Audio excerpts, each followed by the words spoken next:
తెలంగాణ నిరుద్యోగ జేఏసీ రాష్ట్ర అధ్యక్షుడిగా గతంలో ఆమరణ నిరాహార దీక్ష చేసి రాష్ట్రంలో ఉన్న నిరుద్యోగ యువతకు న్యాయం జరగాలని చెప్పేసి ఢిల్లీ వరకు కూడా ధర్నాలు దీక్షలు చేసుకుంటూ చెంచలగూడ జైలుకు కూడా పోయినటువంటి ఒక చరిత్ర ఒక ఉస్మానియా యూనివర్సిటీ విద్యార్థి నాయకుడిగా నాకున్న తరుణంలో ఒక వారం 10 రోజుల నుంచి దిల్సుఖ్ నగర్లో కావచ్చు, అశోక్ నగర్లో ఉన్నటువంటి నిరుద్యోగ పిల్లలందరూ కూడా ధర్నాలు చేస్తుంటే, రాస్తారోకోలు చేస్తుంటే, వర్షాల్లో తడుచుకుంటూ ఉద్యమాలు చేస్తున్న రాష్ట్ర ప్రభుత్వం ఏమాత్రం పట్టించుకునే నేపథ్యంలో ఉస్మానియా యూనివర్సిటీ వేదికగా నిన్న డప్పు కళాకారులతో ఒక ఉద్యమ స్ఫూర్తితో ఒక వేలాది మంది నిరుద్యోగులతో ర్యాలీ చేస్తూ నిరసన కార్యక్రమాన్ని ఒక ప్రెస్ మీట్ రూపంలో పెట్టి రాష్ట్ర ప్రభుత్వాన్ని హెచ్చరించడం జరిగింది.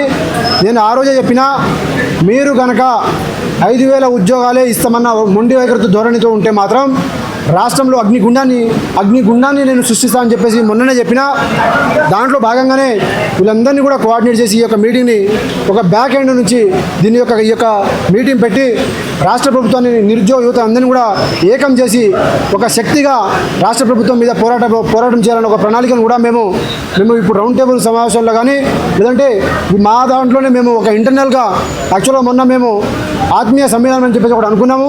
అక్కడ ప్రభుత్వం మమ్మల్ని మా యొక్క కార్యక్రమాన్ని సఫలీకృతం చేయనీయకుండా అడ్డుపడ్డది.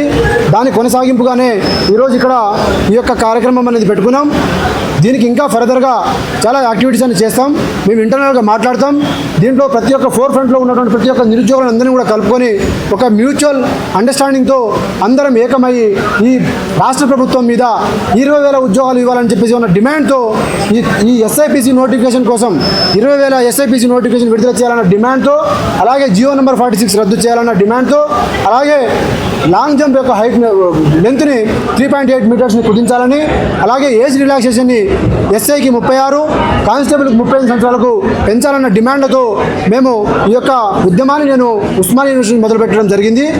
కాబట్టి ఈ యొక్క డిమాండ్లు నెరవేరే వరకు రాష్ట్రంలో ఉన్నటువంటి ప్రతి నిరుద్యోగ శక్తిని, నిరుద్యోగ అంశం మీద మాట్లాడేటువంటి ప్రతి ఒక్కరిని కూడా ఏకం చేసి అన్ని పొలిటికల్ పార్టీస్లను, విద్యార్థి సంఘాలను, కుల సంఘాలను, విద్యార్థి నాయకులు అందరినీ కూడా త్వరలో ఒక రౌండ్ టేబుల్ కార్యక్రమం కూడా పెట్టి ఐక్య కార్యాచరణను ప్రకటించి ఈ రాష్ట్ర ప్రభుత్వం మీద మేము ఒక సునామీతో ఈ రాష్ట్ర ప్రభుత్వం మీద ఒక యుద్ధం చేయబోతున్నాం. తస్మాత్ జాగ్రత్త రేవంత్ రెడ్డి, నువ్వు డిమాండ్లను కూడా పరిష్కరించకపోతే మాత్రం ఈ ఉద్యమాలు నువ్వు పరిష్కరించే వరకు నువ్వు దిగి వచ్చి మోకాళ్ళ మీద వచ్చి అనవసరంగా ఈ నిరుద్యోగంతో పెట్టుకున్నాం రా అనే సిచ్యువేషన్ని మిమ్మల్ని తీసుకొచ్చి నువ్వు ఫీల్ అయ్యేలాగా చేయకపోతే ఈ ఉస్మానియా యూనివర్సిటీ విద్యార్థి నాయకులమే కాదు, ఈ తెలంగాణ బిడ్డలు మాకు ఈ తెలంగాణ మట్టిలోనే ఒక పౌరుషం ఉంది. ఆ యొక్క కార్యాచరణ ఆ రకంగా మా రక్తంలోనే ఆ యొక్క పౌరుషం ఉంది. కాబట్టి మేము ఎక్కడ కూడా వెనకడుగేయం. దీంట్లో ఎవరో కొంతమంది వెనకడుగు వేయవచ్చు, కోవర్డ్స్ ఉండొచ్చు, లేదంటే కాంప్రమైజ్ కావచ్చు. కానీ ఒక్కసారి ఉస్మానియా యూనివర్సిటీ నుంచి ఉద్యమం తలపెట్టినామంటే మేము ఎంతవరకైనా పోతామనేది మీకు గతంలో చూపించినాం చాలా సందర్భాల్లో.